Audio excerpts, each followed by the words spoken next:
Is the Queen Mary 2 bigger or more luxurious than the Titanic? These are questions I hear very often. Because of the hype surrounding the Titanic, including blockbuster movies and countless books, articles, and websites, the ship's size and luxury is still revered to this day. But Queen Mary 2 is bigger than Titanic, much bigger. In fact, if she was in service today, Titanic would be classed as a small to mid-sized ship, clocking in at a mere 46,329 gross registered tons. Compare this to the 149,215 gross tons of QM2, and you get a good idea as to how much bigger QM2 really is compared with Titanic, at least in terms of internal volume. I'm maritime history author and lecturer Chris Frame, and thanks for joining me. Titanic was built for the White Star Line, and in 1912 she was the largest liner in the world. The ship was the second in the Olympic class of liners, and took the title of the world's biggest ocean liner from her sister ship, the Olympic. Dimensionally, Titanic and Olympic were identical, 882 feet long and 92 feet wide.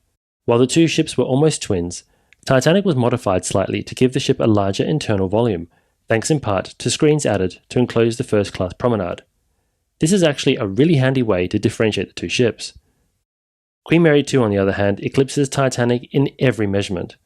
She's 256 feet longer than Titanic, 55 feet wider at her widest point, and reaches 13 decks above the waterline, making her top passenger areas far taller than Titanic's. QM2's decks are also taller than Titanic, especially the double height decks on Deck 2 and Deck 3, and the QM2 spans 237 feet high from the keel to the funnel. So what about luxury? Titanic is remembered as the world's most luxurious ship, so surely her first-class passengers enjoyed more luxurious surroundings than those found on board QM2. First class on Titanic and Olympic was of a high standard, and we've all seen the photos of wide open decks and innovative Turkish baths, as well as a swimming pool. Second class was of a high standard, and third class was considered of comparable style to the second class of lesser liners at the time. But it might surprise you that the luxury of Titanic was challenged the same year that the ship entered service. In fact, liners such as SS France of 1912, Germany's Imperator of 1913, and Cunard's Aquitania of 1914 all challenged the Olympic-class liners in terms of luxury. Fast forward to the 21st century, and nearly every aspect of a QM2 voyage is more luxurious and comfortable than what you would have experienced on board Titanic. Take bathrooms, for example. Every one of QM2's cabins have an ensuite, from the smallest inside room to the biggest suite. While aboard Titanic, only a handful of select first-class cabins had private facilities. Everyone else had to share. QM2 is fully air-conditioned whilst Titanic was not. She offers more bars, lounges, and restaurants than Titanic did. The ship has an onboard entertainment staff to keep passengers occupied, and a theatre, a ballroom, and a seagoing planetarium, all absent from Titanic's deck plans. Not to mention QM2's spa, which was designed by Canyon Ranch.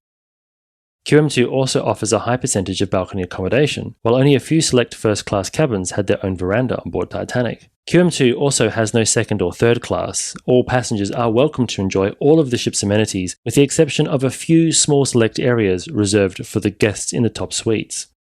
QM2 offers a greater space per passenger ratio as well. Her 2,695 passengers enjoy a ship of 149,215 gross tons, offering a metric space ratio of around 1:55.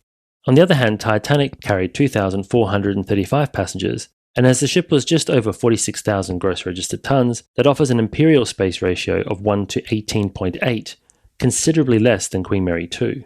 QM2 is also faster than the Titanic. The older ship utilised a combination of steam-powered reciprocating engines and a single turbine to run 3 propellers, achieving a top speed of 23 knots. QM2 obviously has a more modern power plant, using a combination of diesel-electric engines and gas turbines to drive 4 Rolls-Royce pods, giving her a top speed of around 30 knots, though her cruising speed of 26 knots is still faster than Titanic's maximum.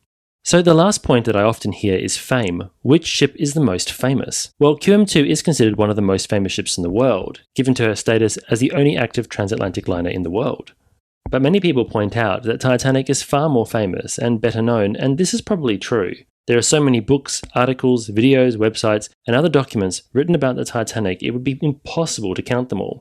But how many of you have heard of the Imperator or the Oceanic or the Sirius, or even the Olympic or the Britannic? Perhaps some of you, but I'd say the majority of people out there wouldn't recognize those names. Yet they were some of the most famous ocean liners of their day, and in fact before Titanic sank, Olympic was far more famous than Titanic was. So what is my point? It is that while Titanic is the most famous ship in the world, she is famous because she sank. It is a tragedy of the Titanic disaster that gave her a special place in the history books. QM2, on the other hand, is famous because she is unique, a one-off liner designed in the 21st century. Nothing quite like QM2 has been attempted before or since, and despite her being eclipsed in size and scale by numerous cruise ships, the largest of which these days is 250,000 gross tons, QM2's position as the last of the great transatlantic liners allows her to attract more attention than all of the cruise ships combined. Do you agree? Let me know your thoughts in the comments below. And thanks so much for watching. If you want to learn more about ocean liners, check out my ocean liner playlist. A huge thank you as always to our fantastic channel members. Your support is what makes these videos possible. You can join the crew and see your name appear on future videos by following the link in the description below. For even more interesting maritime history articles, don't forget to check out my Substack, full of exclusive stories. And until next time, I hope to see you on board.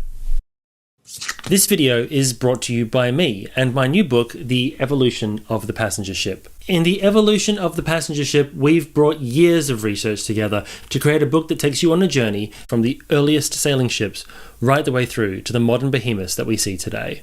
The Evolution of the Passenger Ship is available at all good bookshops, and if you buy a copy, you help us by supporting the channel.